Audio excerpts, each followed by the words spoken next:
భారత communist party స్థాపించి 100 సంవత్సరాలు పూర్తయిన సందర్భంగా జిల్లా మహాసభలు నిర్వహించడం జరుగుతుందని కొత్తగూడెం ఎమ్మెల్యే కూనంనేని సాంబశివరావు అన్నారు. సంగారెడ్డి జిల్లా నారాయణఖేడ్లో ఆదివారం నిర్వహించిన సిపిఐ జిల్లా మహాసభల్లో ఆయన పాల్గొన్నారు. రాష్ట్ర జాతీయ మహాసభలు 3 ఏళ్లకోసారి జరుపుకోవడం జరుగుతుందని తెలిపారు. అందులో భాగంగా 4వ జిల్లా మహాసభలు నిర్వహిస్తున్నామన్నారు. భారతదేశంలో కమ్యూనిస్టు పార్టీ అవసరాన్ని ప్రజలు గుర్తిస్తున్నారని తెలిపారు. భారత కమ్యూనిస్టు పార్టీ స్థాపించి 100 సంవత్సరాలు పూర్తయినప్పటికీ ప్రజలు పార్టీని మరవడం లేదని తెలిపారు. ప్రజా ఉద్యమాలు కమ్యూనిస్టు పార్టీతోనే కొనసాగుతాయని తెలిపారు. కార్మికుల పక్షాన, పేదవారి పక్షాన పోరాడే జెండా కమ్యూనిస్టు పార్టీ అని ధీరిని అని తెలిపారు. కమ్యూనిస్టు పార్టీని బలోపేతం చేసేందుకు కృషి చేస్తున్నామన్నారు.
సిపిఐ పార్టీ రాష్ట్ర కార్యదర్శి వర్గ సభ్యులు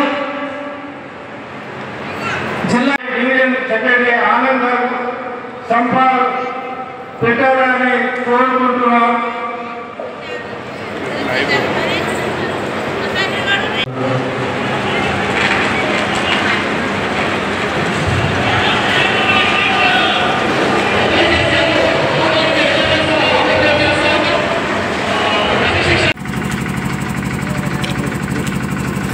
సిపిఐ పార్టీ సంగారెడ్డి జిల్లా 4వ మహాసభలు నారాయణఖేడ్లో నిర్వహించుకోబోతున్నాం. ఈ సందర్భంగా మొదటిగా మహాసభల ముందు జెండావిష్కరణ కార్యక్రమం నిర్వహించుకోవడం అది మన పార్టీ యొక్క ధర్మం. ఆ పద్ధతిలోనే మన పార్టీ యొక్క జెండాను ఆవిష్కరించబోతా ఉన్నాం. ఈ జెండావిష్కరణకి ముందుగా మన జిల్లా మహాసభకి సిపిఐ పార్టీ రాష్ట్ర కార్యదర్శి వారిలు కూనంనేని సాంబశివరావు గారు, అట్లే సిపిఐ పార్టీ రాష్ట్ర కార్యదర్శి వర్గ సభ్యులు జిల్లా ఇన్ఛార్జి గారు ఈటి నరసింహం గారు, అట్లే జిల్లా కార్యదర్శి వర్గ సభ్యులు మంద పవన్ గారు, జిల్లా పార్టీ సీనియర్ నాయకులు ప్రకాష్ రావు గారు, అట్లే వివిధ నాయకులు అందరూ జిల్లా సెక్రటరీ జలాలుద్దీన్ గారు, ఇంకా మిగతా జిల్లా పార్టీ నాయకులు, రాష్ట్ర నాయకత్వం అందరూ వారందరినీ ముందుగా స్వాగతిస్తూ ఉన్నాం. తదనంతరం జెండావిష్కరణ కార్యక్రమం నిర్వహించుకోవడం జరుగుతుంది. ఈ జెండావిష్కరణ మన సీనియర్ నాయకులు వి ప్రకాష్ రావు గారు ఈ జెండావిష్కరణ కార్యక్రమం చేయవలసిందిగా విజ్ఞప్తి చేస్తా ఉన్నాం.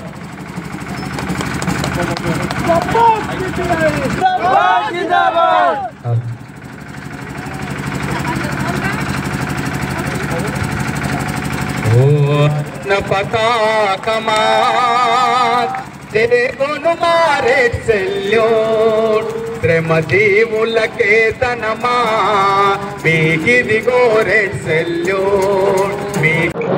సంగారెడ్డి జిల్లా సిపిఐ పార్టీ 4వ మహాసభ నారాయణఖేడ్లో జరుపుకుంటా ఉన్నాం.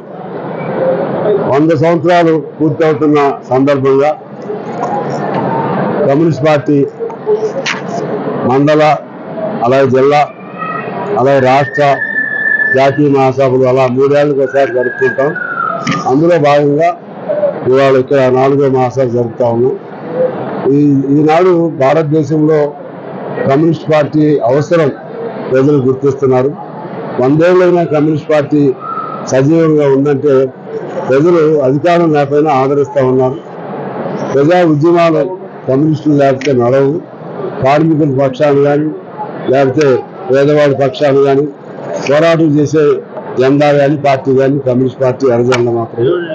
ఆ విధంగా కమ్యూనిస్ట్ పార్టీని మరింత బలోపేతం చేసుకునే లక్ష్యంతో, అలాగే ఈ జిల్లాలో ఉన్న సమస్యలను గుర్తించి ఆ సమస్యలపైన కూడా మంజూరా ఉంది, కానీ నీళ్లు లేవు, ఇక్కడ తాగునీళ్ళు లేవు, సాగునీళ్ళు లేవు, వాటన్నిటి మీద పోరాటం చేయాలి. ఈ ఊరు కూడా ఇంకా అభివృద్ధి చెందలేదు. ఇది కర్ణాటక, మహారాష్ట్ర, తెలంగాణ బోర్డర్గా ఉన్నటువంటి గ్రామం ఇది, ఈ పట్టణం ఇది. దీని అభివృద్ధి కోసం రాష్ట్ర ప్రభుత్వం ప్రత్యేకమైన శ్రద్ధ పెట్టాలి. వాటి ఫ్యాక్టరీలు పెట్టాలి, ఫ్యాక్టరీలతో పాటు నిరుద్యోగులకు ఉపాధి కల్పించాలి. అలాగే సాగుకు ఉపయోగపడే ప్రాజెక్టులు కూడా కట్టి వ్యవసాయాన్ని కూడా వృద్ధిలోకి తీసుకురావాలి. అప్పుడు నారాయణఖేడ్ బాగా అభివృద్ధి చెందే అవకాశం ఉంటుంది.